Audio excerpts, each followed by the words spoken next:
Ei, Poli. Follow the sun.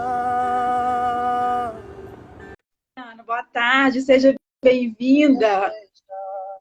Boa tarde, pessoal. Muito bem-vindos. Que satisfação tê-los aqui. Oi, Tâmara, boa tarde. Oi, Nossa boa convidada tarde. especial. É um prazer tê-la aqui, Tâmara. O prazer é todo meu. Muito feliz em poder dividir essa tela com você e compartilhar essa mensagem aí para as pessoas aí que estão entrando com a gente, viu? É uma experiência Poliana, nova também. E a felicidade, eu posso te garantir, assim, é toda minha, de poder estar, né, contribuindo com o crescimento de outras pessoas também, a gente poder estar divulgando um assunto que nem é tão divulgado assim, né? Deveria ser, mas não é. sim, isso mesmo, perfeito. Poliana está entrando, está aqui, boa tarde. Cristina, que alegria ter vocês aqui. Vamos esperar o pessoal ir entrando, né, então, para a gente começar e Sim, iniciar a nossa mensagem aqui. A Alessandra foi a aluna lá do nosso curso também, do primeiro curso que a gente fez, eu e Sei. a enfermeira Isabel. A Isabel também. Bem-vinda, Isabel, boa tarde. É um prazer tê-las aqui com a gente nessa live, né? Então, a primeira de muitas. Se Deus quiser. Ai, Flávia, boa tarde. Boa tarde, Alessandra. Isabel está aqui, né? Convidada também, né, Tâmara, para participar com a gente aí. Poliana, será um prazer fazer uma live com vocês também. Elas têm grandes propósitos também na área aí, né, dos cuidados continuados. Ana Gabriela, muito bom ter você aqui, Ana Gabriela. Boa tarde. Que Oi, alegria. Ana. Então vamos começar, né, Tâmara? Sim. Então, para quem não me conhece, meu nome é Adriana Cordeiro, eu sou enfermeira, oncologista e paliativista, atuo na oncologia, né, do hospital daqui da cidade, e hoje eu venho trazer uma mensagem aí com a Tâmara, que é a nossa convidada aí de hoje. Gostaria que você se apresentasse, Tâmara, e falasse um pouco, né, sobre você também para as pessoas aqui. Sim. Para quem não me conhece, inicialmente, né, uma boa tarde. Eu sou enfermeira também, desde 2018, se não me engano. Vai passando o tempo, a gente vai perdendo a data da formatura. Mas tem uns 4 anos já de formação. Eu tenho uma pós-graduação na área hospitalar, que é em bloco cirúrgico, CME, instrumentação cirúrgica. Mas eu tenho visto a necessidade de a gente fazer um trabalho fora da área hospitalar. A gente apaga muito incêndio na área hospitalar.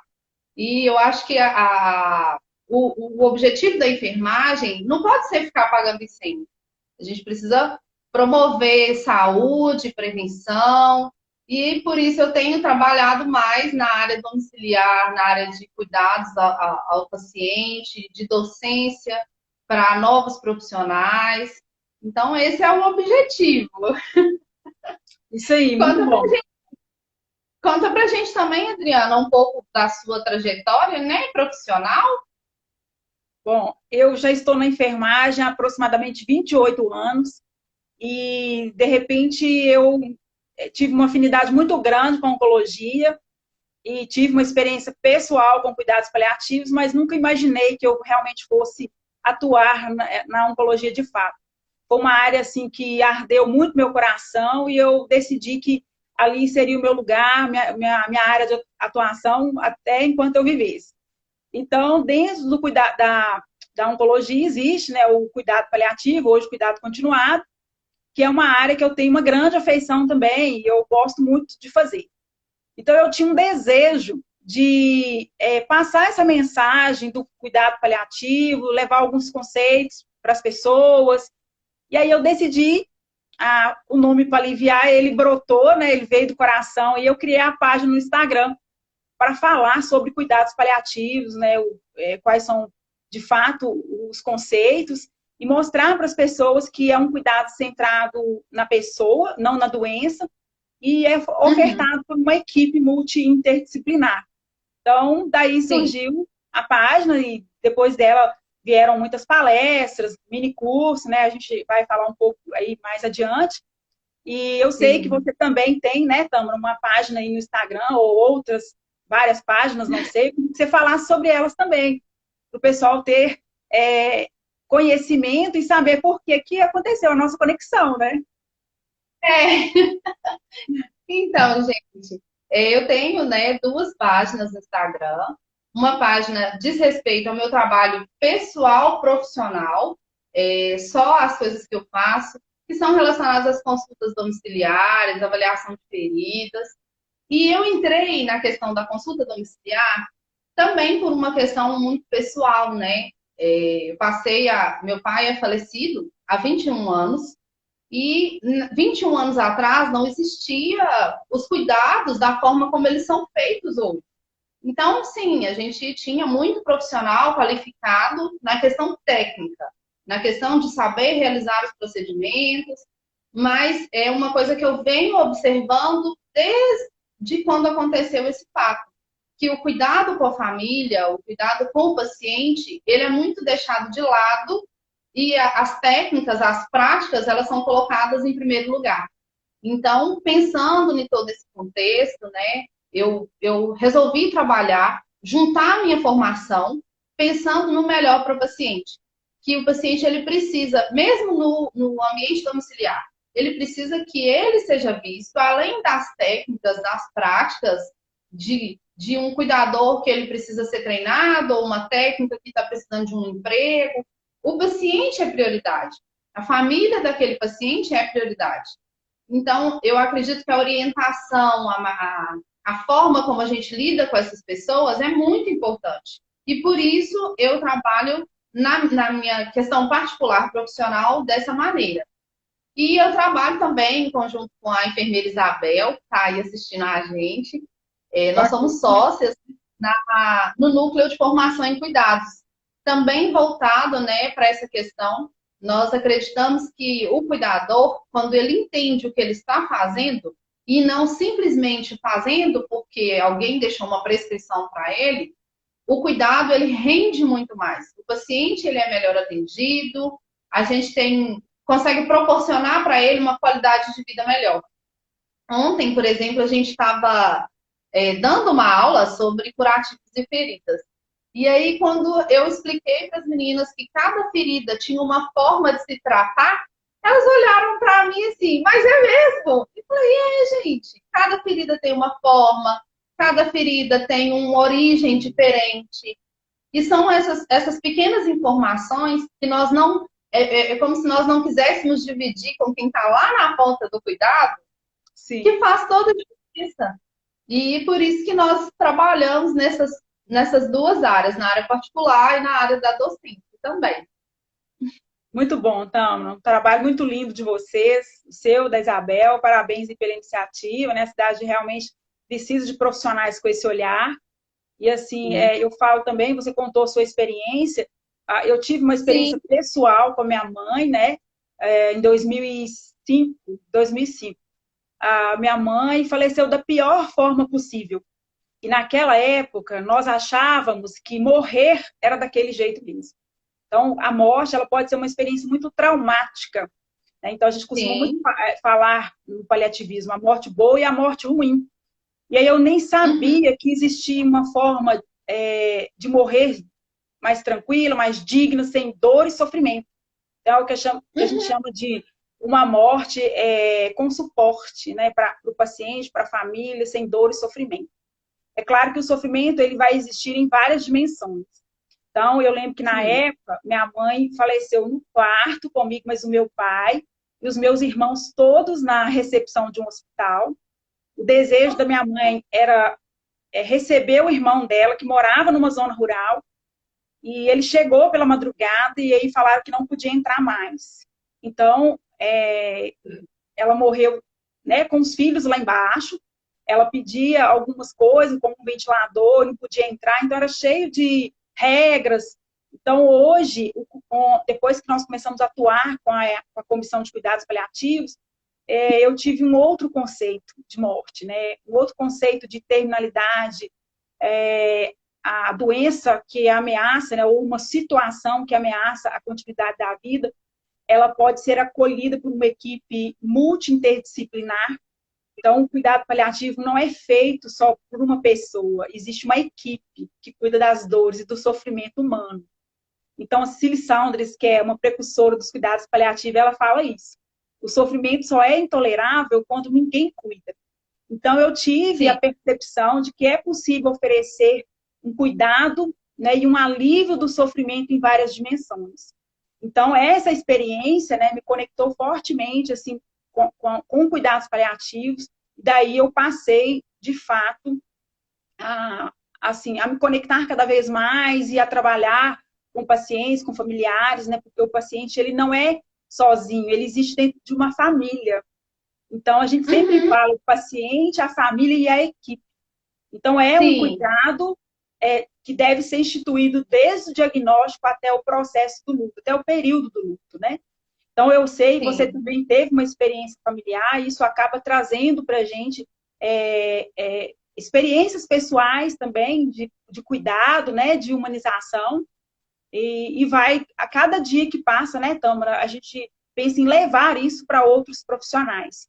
Então, sabemos que o cuidador, ele é uma pessoa que está ali na ponta, né, ele vai exercer os cuidados, não só os cuidadores, os técnicos de enfermagem, né, então essas pessoas, esses profissionais, estão mais diretamente com o paciente, a sua família. Então, nós conversamos outro dia e você mencionou uma preocupação com o papel do cuidador. Eu gostaria que você evidenciasse um pouco mais sobre isso, falasse qual que é a sua percepção hoje com a atuação na realidade aí dos cuidadores.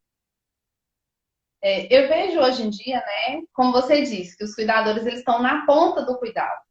E se a gente pensar nos 3 níveis de atenção básica, muitas das vezes o nosso paciente, às vezes a gente fala do paliativismo como se ele fosse um processo de morte. Mas não tem a ver só com o processo de morte. Existem pacientes que não estão em um processo de morte e precisam de uma equipe de cuidados paliativos. Então, às vezes, aquele cuidado lá na ponta, com o técnico, com o cuidador, quando ele não é bem feito, isso vai gerar um processo, vamos dar o um exemplo mais básico, né? Uma depressão, uma ansiedade, que ela vai ter que ser tratada na atenção secundária, na atenção terciária. E aí, nós que estamos na outra ponta, a gente reclama que o serviço de saúde está cheio, que o serviço de saúde está lotado, que nós não temos tempo para atender bem os nossos pacientes. Então, eu vejo que quando a gente foca no paciente e no cuidador, no profissional que está ali, a gente consegue diminuir toda essa carga que está na outra ponta, essa sobrecarga dos postos, dos hospitais, a gente consegue diminuir. E o cuidador, ele é aquela pessoa que ele cria uma conexão com a família mais forte do que nós, enfermeiros. Infelizmente, assim, a gente fica meio enciumado, né, Adriano? Porque a gente chega na casa e a família, assim, põe um valor no cuidador e eu fico meio enciumado de, oh, gente, mas eu também cuido do paciente. Então, assim, eles criam uma conexão muito forte com a família. E a família confia no que eles falam, no que eles orientam. E essa orientação, sem uma instrução por trás, baseado só em experiências pessoais, eu acredito que é uma orientação perigosa para a família e perigosa para o paciente. Porque a gente não consegue ter certeza do qual impacto aquilo vai trazer para o paciente e para a família. E pensando também, né, Adriana, na questão, fora da questão da morte, eu não sei se você viu essa semana, saiu uma notícia do Mater Dei, eu acho que em Belo Horizonte. É uma paciente que ela teve uma Covid e teve sequelas, está internada há 6 meses, se eu não me engano, na UTI. E a equipe de cuidados paliativos, eles fizeram todos os trâmites para ela ter um dia ao sol. E aí levaram a cama dela de dentro da UTI, com ventilador, com tudo, para a área externa do hospital, para ela tomar um dia de sol. E ela contou para o pessoal da equipe que foi o melhor dia dos últimos 6 meses dela. E é Lindo. uma simples, né? E assim, são atitudes que nós precisamos incentivar da maneira correta. para que o cuidador ele saiba orientar, ele saiba ter uma visão além do que a doença, igual você falou lá no início. O Sim, cuidador, o técnico, às vezes, entra num processo de automaticidade dos processos que ele tem que fazer. E aí tem uma visão simplesmente só da doença. E nós queremos, né, Adriana? Não vou falar, nós queremos que existam mais profissionais que pensem além da doença do paciente, que pensem no que eles podem trazer de bom para a família, que ele olhe o paciente, mas ele lembra que tem uma família ali junto também, que a sim. família precisa de um apoio, de um suporte. Às vezes o paciente ele está bem, ele não está com um processo depressivo, mas e a família? Vendo aquele quadro evoluindo. Então, é uma intervenção que precisa ser feita, né? Você tem um pouco mais de experiência na questão da equipe multidisciplinar. Conta pra gente um pouquinho como que funciona, né, esse trabalho da equipe multidisciplinar com a família. Sim. Então, eu gosto muito de falar que o cuidador não pode ser esquecido, né? Porque ele faz parte da equipe, né? E a família, quando ela vai procurar um cuidador, né? Ou alguém para prestar os cuidados ali ao seu ente querido, as pessoas precisam entender isso. Elas estão entregando o que tem de mais valor para eles, né? Que é Sim, aquela pessoa amada, né? Eu gosto muito de falar, é o amor de alguém. Então, esse sim. olhar, né, centrado na pessoa, porque vai ter sempre uma parte dos profissionais que vão cuidar da doença, que vão tratar a Hum, doença, se ela for, se tiver possibilidade de cura ou não, eles vão tratar. E a outra parte é que vai olhar a pessoa, então é um cuidado integrado. Então, quando eu falo, né, de cuidados paliativos, eu gosto de falar que é uma semente, que a gente vai plantando, Tamara, e ela vai disseminando. E eu vejo uma carência muito grande, assim, dos profissionais em relação a esses conceitos e o que o paciente vive. E uma pergunta, que ela é a pergunta ouro no cuidado paliativo, é para o paciente, né? Ou sua família, geralmente, ou vai estar o paciente, o familiar, ou o cuidador. A pergunta para ele é: o que eu posso fazer para tornar o seu dia melhor hoje? E quando sim. escutamos as respostas, elas são surpreendentes. Tem paciente que fala assim: eu gostaria de olhar o sol, como você disse. Eu gostaria de fazer um bordado. Eu gostaria de, por exemplo, comer alguma coisa, sabe? Eu gostaria de ter uma suculenta no meu quarto. Então, são coisas muito simples e que a equipe se mobiliza para realizar. Eu já tive Uhum. pacientes que fizeram vários pedidos. Desde eu posso levar a sua equipe para jantar? Ah, eu gostaria de fazer. Eu tive um Que paciente que falou assim: gostaria de levar a sua equipe para jantar, eu posso? Falei, claro. graça! Já tive um paciente que convidou a gente para ir num sítio dele. E aí fomos, ele levou a gente para o meio de uma roça de milho, para quebrar o milho, para arrancar as mandiocas. E ele ficou super Delícia! feliz porque a equipe foi. Já tive pacientes que me pediram, né, para ir na festa deles, na festa de aniversário. Olha, eu nunca fiz uma festa de aniversário na minha vida. Como ele se deparou com uma situação que poderia ameaçar a continuidade da vida dele, ele teve esse desejo de fazer o aniversário dele. E ele falou: eu gostaria Uhum. de todos da equipe comigo. E nós fomos. Já tive Oh, paciente que me falou assim: eu gostaria de fazer uma palestra com você, eu posso? Então, os pedidos, eles são diversos. Eu poderia ficar aqui falando o dia inteiro. Então, assim, o que eu quero sim. evidenciar com isso é que nós não podemos deixar de olhar a pessoa, o paciente, e o que é, de fato, a história dele.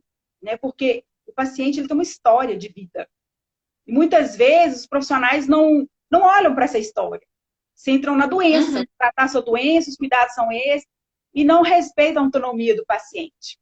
Então, essa Sim. semana, eu tive uma paciente que eu fiz essa pergunta para ela, e ela falou assim: eu não quero fazer quimioterapia hoje. Aí eu falei: ok, você não quer, que mais você quer? E aí ela falou para mim assim, claro, né, depois que a médica avaliou, viu que tinha que ir para casa mesmo. Aí eu falei: o que mais nós podemos fazer pela senhora hoje? E aí ela falou assim: minha filha, reza para mim. Então, quando ela disse isso, eu falei assim, os nossos olhos até brilham, assim, porque ali tem uma chave que vai abrir muitas portas. E aí eu Sim. falo que a equipe de cuidados paliativos, né, que é o médico, o enfermeiro, o psicólogo, o nutricionista, o capelão, é, os profissionais que necessitarem no momento, às vezes um fisioterapeuta, é um pessoal da odonto, né, um dentista, ou é um Uhum. fono, vai depender da composição e da necessidade do perfil de paciente. Então, essa equipe trabalha junto. Então, essa equipe, os olhos ficam brilhando, por quê? Existem portas que nós vamos entrar, nós vamos abrir. E é um processo também de construção de vínculo, porque senão você invade a vida do paciente, né? Um convite e uma construção de uma ponte para que você possa adentrar e trabalhar com ele todas as questões que ele tem. Então, um sofrimento em várias dimensões é muitas vezes o que a gente chama de dor total. Ela não é só uma dor Uhum. física, ela pode ser uma dor espiritual, uma dor emocional, uma dor social. Então, tem todo um contexto. Então, tem várias ferramentas que nós trabalhamos com o paciente, né, seus familiares, e outras questões, comunicação de más notícias, conspiração do silêncio, várias coisas assim que a equipe pode trabalhar. Então, quando ela disse aqui, Uhum. eu falei, nossa, tem um sofrimento enorme aqui. E aí, o que vamos fazer a partir de agora? Então, é assim que a gente trabalha, sabe, Tâmara? Sempre respeitando a autonomia do paciente. O acompanhante olhou para mim com aquele olhar assim, não é possível, vocês não vão deixar ela fazer equipe hoje. Aí depois Oi. nós vamos explicar, né? Olha, é uma situação de autonomia dela, então é necessário deixar e tudo vai ficar melhor. Então tem todo um contexto, um envolvimento com os familiares, uma conscientização. Então é um trabalho muito, muito legal. Nem, a gente não consegue se atingir todas as metas 100%, mas eu falo que a maioria dá o melhor de si. A equipe ama muito trabalhar com essa forma de cuidado. Hoje já estamos tirando o paliativo, porque ele tem uma conotação negativa na linguagem popular. Então, muitos lugares já estão Uhum. dando cuidado continuado. Né? E aí, Sim. até as pessoas entenderem que não é um cuidado mais ou menos. Né? Paliativo pode dar uma ideia de algo mais ou menos. E não é isso. Uhum. É um cuidado para aliviar dores e sofrimento. Então, Sim. você mencionou outro Vo- dia, então, que você estava muito preocupada com o caminho que o cuidador está tomando hoje, porque você Sim. percebeu ele tendo que assumir tarefas domésticas. Eu gostaria que você falasse um pouco disso também, até para o pessoal que está aqui entender a importância da formação desse cuidador e da valorização dele também, né, Tam? Sim, com certeza. Como eu tinha falado com você, eu queria colocar pelo menos um pouquinho de diferença, porque você trabalha com os cuidados paliativos no hospital, numa Sim. instituição. Então, existem, né, certas regras que você precisa seguir, de convivência, de postura. E no ambiente domiciliar, é um ambiente meio que livre.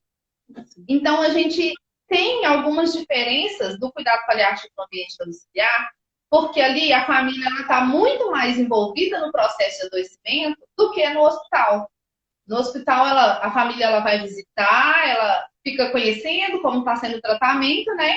E a partir do horário de visita terminar, o paciente ele fica, entre aspas, sozinho, ele e a equipe. Uhum. Mas quando está no ambiente domiciliar, pesa muito essa questão. Porque o familiar, ele tem medo do que está acontecendo, ele não compreende muito bem como que é a questão do tratamento, às vezes a evolução de alguma doença. E o cuidador, ele fica meio que nesse chumbo trocado. Ele não sabe se ele atende a família, se ele atende o que o médico está mandando, o que o enfermeiro está mandando, o que o paciente está solicitando para ele. O ambiente domiciliar, ele é um ambiente, assim, entre aspas, muito estressante para o cuidador também. E aí, junto desse contexto todo, alguns familiares, eles acreditam que, como ele paga um cuidador para ficar ali com o paciente, que ele precisa assumir as funções domésticas da casa. Então, ele cobra que o cuidador, ele limpe um chão, ele tira uma cortina para bater o pó, que ajuda a colocar roupa para lavar, que faça comida. Não significa que o cuidador, ele não vá fazer alguma tarefa dessa uma hora ou outra. Sim. Porque se o paciente, por exemplo, não é um paciente acamado, é um paciente que tem alimentação oral. O cuidador ele vai ali ajudar com a alimentação daquele paciente. Mas assumir a função doméstica, o cuidador ele não pode aceitar isso, porque ele é um profissional capacitado. O cuidador, aí a gente tem a diferença, né, do cuidador formal e do cuidador informal. O cuidador informal, ele se deixa levar, né, às vezes, por exemplo, por uma questão de receber a mais. Ah, você recebe tanto a mais para você fazer isso na casa. E você vai cuidar do paciente, mas também vai limpar a casa. O cuidador informal, normalmente, ele acaba aceitando, né, esse tipo de proposta, justamente porque ele não tem uma formação. Então, ele se vê... como se ele se fosse uma oportunidade imperdível para ele. Considerando o mercado de trabalho hoje, né? E aí, a partir disso, ele assume outras funções e acaba deixando o paciente de lado. E isso é triste, porque o paciente, ele se sente de lado. Então, quando o cuidador, ele parte para a formalidade, ele parte para a sua própria capacitação, ele entende o que ele está fazendo, ele compreende os processos que ele está envolvido, ele não vai se deixar mais levar por uma proposta dessa, de receber a mais para cuidar do serviço da casa e largar o seu paciente. Ele vai entender que o paciente é mais importante nesse processo. E aí que entra, né, a questão da Paliviar e do núcleo de formação em cuidados. Porque quando o profissional ele se formaliza, ele tem essa capacitação, ele pode, inclusive, discutir com a equipe multiprofissional de igual para igual, porque ele conhece, ele sabe o que ele está fazendo. Não significa porque você é formado em graduação, eu tenho graduação e ele tem um curso profissionalizante, que ele tem menos peso numa discussão com a equipe do que a gente. Porque ele que está com o paciente. Às vezes eles se sentem inferiores por causa só, não, eu tenho só um curso profissionalizante. Ela é formada, o médico é médico. Eles precisam entender, o cuidador ele precisa entender que ele tem o mesmo peso de discussão com a equipe. Ele está vendo o paciente acordar, ele está vendo o paciente dormir, ele recebe os anseios do paciente. Às vezes a gente só fica sabendo que o paciente, ele está... igual eu tenho uma paciente que ela não verbaliza, mas ela já manifestou para a equipe que ela tem medo da morte. E eu só fico com disso por causa da equipe. E é elas que estão lá. E é isso que eu quero passar, que você quer passar para os cuidadores que vão estar conosco, né? Eu queria que você falasse para a gente um pouco sobre essa proposta que nós vamos lançar, né, para segunda-feira, uma oportunidade aberta para outras pessoas e que você vai estar prestigiando a gente lá no Núcleo de Formação. Muito bom. Então, muito feliz com o seu convite, né? E muito grata por poder contribuir, levar esse conhecimento às pessoas. Quando nós fomos instituir a Comissão de Cuidados Paliativos, todas as pessoas foram capacitadas. Desde o profissional da higienização até o médico, né? Quem estava envolvido ali em outros níveis hierárquicos também foram capacitados. Por que a gente fala que isso é importante? É porque o paciente ele tem um vínculo com alguém. E muitas vezes, aquela pessoa que ele teve uma ponte maior, né, que a gente chama até de ponte, ele vai ser a nossa referência. Então, eu lembro que às vezes a médica chegava, abordava, não tinha sucesso. A psicóloga chegava, abordava, não tinha sucesso. A assistente social chegava, não tinha sucesso.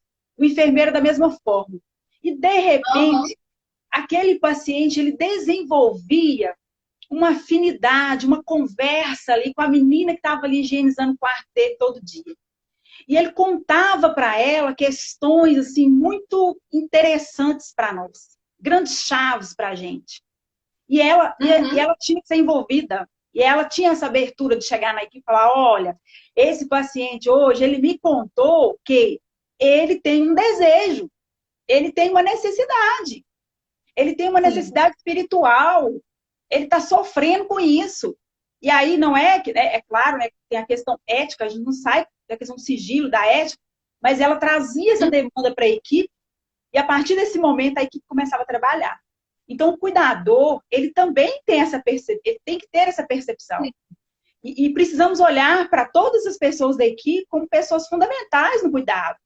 Então, às vezes, o paciente vai confidenciar uma coisa para o cuidador que vai ser uma grande chave para trabalhar um processo, assim, para aliviar o sofrimento de tudo. Então, a gente não pode deixar de ter esse olhar com ele. Então, nós, né, eu e você, né, Tâmara, com essa parceria aí, com o Núcleo de Formação em Cuidados, vamos levar um mini curso, né, para um módulo do curso de cuidadores. A ideia é justamente trabalhar conceitos em cuidados paliativos, trabalhar o manejo com a família, a conspiração do silêncio, quando é que ele vai se deparar com situações assim, com a autonomia do paciente, com diretivas antecipadas de vontade, o que é o desejo do paciente, o que é uma morte boa e uma morte ruim, porque mesmo sendo uma situação que ameaça a continuidade da vida, o cuidador pode se deparar com situações de terminalidade e morte. E o processo do manejo durante esse período, né? E principalmente ensinar também a cuidar de quem cuida. Porque quando a gente fala equipe, são todos. E nós, que cuidamos de pessoas, também temos que saber cuidar de nós. Então, essa é a proposta, né, Tâmara, do mini curso, para que esses profissionais já saiam desse curso de cuidadores com um novo olhar também, centrado na pessoa, entendendo que existe um contexto muito amplo, né? O tratamento da doença, o cuidado com a pessoa e várias outras questões práticas. Então, essa é a nossa ideia. Deixamos aqui o convite, né, Tâmara, para a turma que vai acontecer na segunda-feira. Eu vou deixar a Tâmara falar mais os horários, as vagas que ainda temos, né, para o curso, e também até as outras propostas aí. Fique à vontade, Tâmara. Então, gente, o nosso curso de cuidador de idosos, ele acontece semanalmente, né? Ele tem um período aí de um mês e meio, com práticas e com teorias. E na segunda-feira, as meninas do curso, elas vão ter esse módulo de cuidados paliativos. E nós, a enfermeira Isabel, juntamente com a Adriana, nós decidimos abrir algumas vagas externas, pensando, né, na importância do cuidado paliativo e que no momento ainda não é tão frequente um mini curso sobre esse assunto aqui na cidade. Nós abrimos algumas vagas externas com valor muito em conta para o assunto. E aí, quem quiser participar, se eu não me engano, agora são 9 vagas, já tem algumas pessoas já interessadas. Então, tem 9 vagas para esse mini curso. E esse mini curso ele é aberto não só para cuidadores, né, Adriana? É para profissionais de todos os níveis de formação, para familiares que desejam entender um pouco mais do processo, porque nem sempre a gente vai ter só um cuidador. Às vezes a gente nem tem cuidador na casa. Às vezes é um próprio familiar que ele vai estar ali cuidando do seu paciente. Então, a gente abriu essas vagas e quem quiser participar pode estar me chamando, pode estar chamando a enfermeira Adriana no direct, que nós vamos dar maiores informações, né, sobre isso. E vai ser na segunda-feira, de 7 às 9 horas da noite. Com um pouco de teoria, um pouco de prática aí também. Então, vai ser bem dinâmico esse mini curso. É isso aí. Então, Tâmara, vamos fazer as nossas considerações, né? Para a gente poder finalizar a nossa live. E eu gostaria aí de deixar, né, uma mensagem para as pessoas que estão aqui com a gente, que se algum dia algum de nós se deparar com uma situação que ameaça a continuidade da vida, de uma coisa nós podemos ter certeza, que um sofrimento insuportável nos aguarda. Mas se a gente tiver uma equipe capacitada, preparada para lidar com esse sofrimento em várias dimensões, nós vamos ser pessoas de muita sorte. Então, eu gostaria de deixar essa mensagem e de dizer que é com muita gratidão que eu faço isso, essa parceria com você, esse trabalho. Esse propósito é muito grande, né? Porque a gente fala do cuidado com o outro, né, Tâmara? É o cuidado centrado na pessoa. E agradecer também, em especial, a todas as pessoas que estiveram aqui hoje na live. Eu não consegui ler o nome de todas as pessoas, mas eu vi várias pessoas que eu conheço aqui entrando, Ana Gabriela, Kleber, algumas pessoas que eu admiro muito, né? Aí é muito Sim. rápido, não dá para ler todo mundo, mas de toda forma eu já agradeço de uma maneira bem ampla e dizer que é uma alegria estar aqui. Estamos aqui para esse propósito, dividir esse conhecimento, multiplicar. E quem receber essa semente vai ser multiplicador disso, né, Tâmara? Então, Com muito certeza. obrigada. Vou passar a palavra para a Tâmara fazer as suas considerações finais. Eu queria agradecer também, né, a todos. A maioria eu conheço também, que passou por aqui. E eu queria deixar sempre esse desejo no coração. Que você deixe o seu coração arder de vontade de cuidar do paciente, de fazer o seu melhor e de transformar outras vidas. É uma frase que eu uso muito para minha atuação pessoal, né? Que é transformar vidas. Nós somos agentes de transformação. E quando nós entendemos o nosso potencial transformador, aí sim nós conseguimos gerar ainda mais outras pessoas transformadoras também de outras. E muito obrigada a todos. Obrigada, gente. Obrigada, Tâmara. Foi um prazer imenso estar aqui com você, dividindo nessa tela. E segunda-feira estaremos lá. Essa vai ser a primeira de muitas lives, tá? Que a gente ainda tem algumas pessoas aqui. A Poliana, que falou que depois vai fazer uma live com a gente também. Ela é da Odonto, faz um trabalho muito bacana também com laser terapia. Ana Gabriela, algumas pessoas muito interessantes, importantes para nós aqui, né, do nosso dia a dia. Então, é com muita alegria que encerramos, agradecemos, né? E fica aí o convite para as próximas turmas, né, Tâmara? Para as Com próximas certeza. lives também. Um beijo para Com certeza. vocês, um ótimo sábado e bom final de semana. Obrigada, gente. Obrigada, Tâmara. Obrigada. Tchau.